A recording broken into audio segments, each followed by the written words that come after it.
Akşama geleceğim, akşama geleceğim. Hacı babay evde mi? Tavukları pişirmişem, hacıyı da çarşıya göndermişem. Tavukları pişirmişem, hacıyı da çarşıya göndermişem.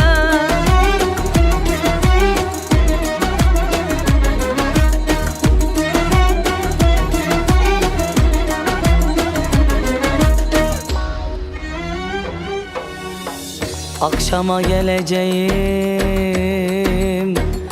akşama geleceğim. Zalim anan evde mi?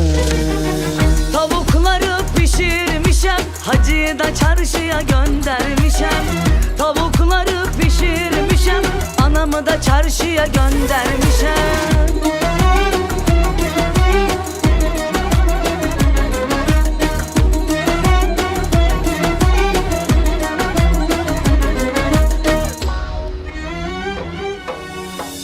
Akşama geleceğim, akşama geleceğim.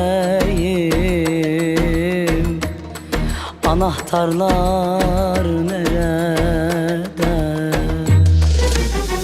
Anahtarlar pencerede, tavuk da pişer tencerede.